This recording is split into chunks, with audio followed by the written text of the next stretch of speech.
Even though Joslin Smith was never found till today after she went missing over a year ago in Middle Post in Saldanha Bay here in the Western Cape, there's a bit of good news that are coming out this morning after Judge Nathan Erasmus sentenced the 3-year to life imprisonment for human trafficking as well as 10 years for kidnapping. Let's talk about it. Dumela Kazi, welcome back to the cafe.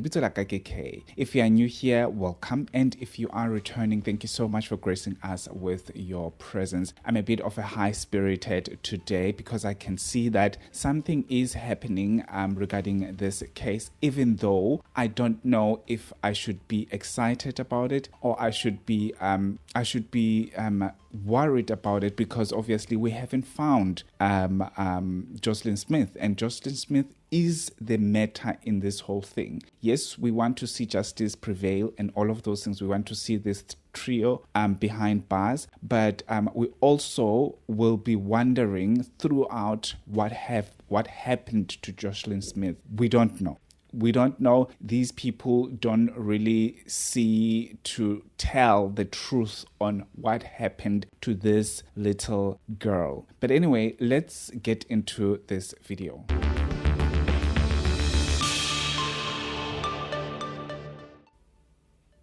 So Jacquen, Appollis, Steveno van Rhyn and Joshlin Smith were convicted of human trafficking and kidnapping early this month after Joslin Smith went missing a year ago. And obviously it was so dramatic. The whole case was so dramatic, but the end looks good. And I want you to watch this video here. I'm going to impose the sentences now. May you stand.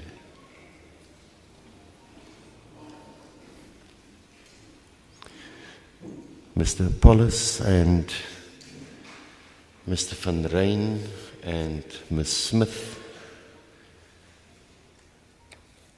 I'm going to announce the sentences at the same time because your sentences are the same. I'm not going to draw any distinction, even though Mr. van Rhyn has previous convictions and you, Mr. Appollis and Ms. Smith, does not have. On the human trafficking charge, you are sentenced to life imprisonment. On the kidnapping charge, you are sentenced to 10 years imprisonment. Because I've imposed life imprisonment, there is no need for me to rule on the concurrency of the sentences, because by operation of law, it will be served concurrently. Mr. Appollis, do you understand that? Mr. van Rhyn, do you understand? Ms. Smith, do you understand? Thank you. You may be seated. I'm also ordering for the entry of your names into the National Child Protection Register. The court will adjourn. So the sentences will run concurrently, so that means they won't say, okay, life imprisonment, and then after life imprisonment, you will start your 10 years. It will be just a concurrent thing. Just to make you aware what is the law in South Africa. So if you are sentenced in life imprisonment, doesn't mean that you're not going to go out of prison, doesn't mean that you're not going to be eligible for parole at some point. And also, it doesn't guarantee you that you will be eligible for parole. It depends on the whole system, which it is the system that has to do with the courts and the legal side of things in South Africa and all of those things. But if you are sentenced life imprisonment in South Africa, your eligibility is only kicking in after 25 years, after serving 25 years, right?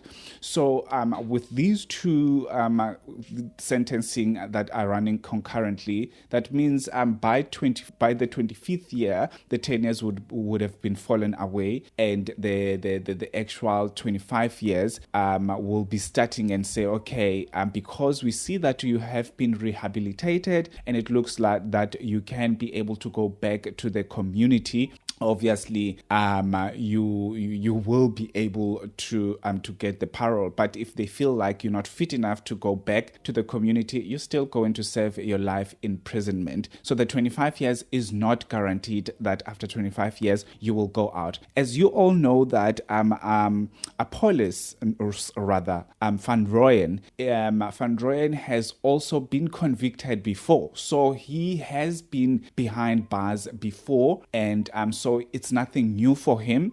But Kelly and Appollis, it's new to them. It's a new thing to them. They will be behind bars for the first time. And also, what I liked, the three of them, they will be registered at the National Child Protection Registration. So each and every time, if they will ever get a parole after 25 years, if they are around here, that means they will be able to be tracked. If they ever done something, they are not supposed to work with children, first of all. They are not supposed to be close to children at all. So if they would ever do anything, then they will be able to be found, because they are now registered as they are dangerous to children. So they're not supposed to get close to children. You just don't want them close to your children, because obviously till to date they haven't even said where Joslin Smith is till today. And another thing that I saw, Van Rhyn throughout this court case, he gave that very cold look. He didn't even look like he is remorseful for all this thing. He gave that cold look. I don't like that cold look on his face. I don't think he must get parole after 25 years. I think he must stay there till he's just an old bastard. And for the rest of his life, he must be behind bars. As much as we going to pay that tax, and everybody, and as well as the people that were close to Joslin Smith that are heartbroken with this whole thing, they are part of the people that will be paying the tax, that will be feeding these three people, the trio. Sometimes I believe that death penalty in South Africa, if we had not have this corrupt situation that is going on in this country, I think death penalty would have worked perfectly fine in situations like this. As much as it would have been so sad for a mother like Kelly to be taken away from the children that she decided to sell one of them. And we don't know if she was going to sell other children that she has. But anyway, I feel something has been done. Something has been done. But I feel like we have a long way to actually feel like a full cycle thing has been done. Joslin Smith has been found, whether alive or deceased, it doesn't matter.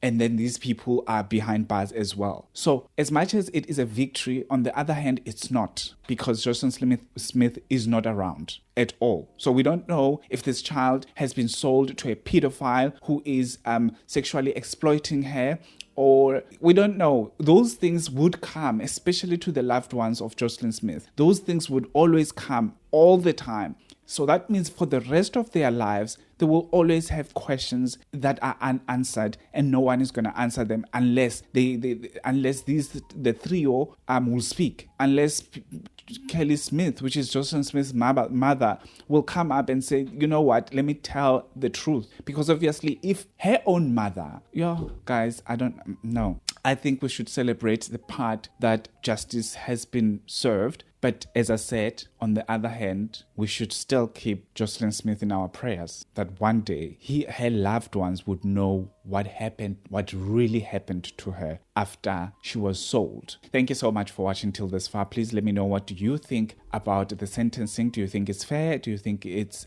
good enough? Or do you think something more needs to be done? I'll see you on my next upload. Have a fantastic one. Peace.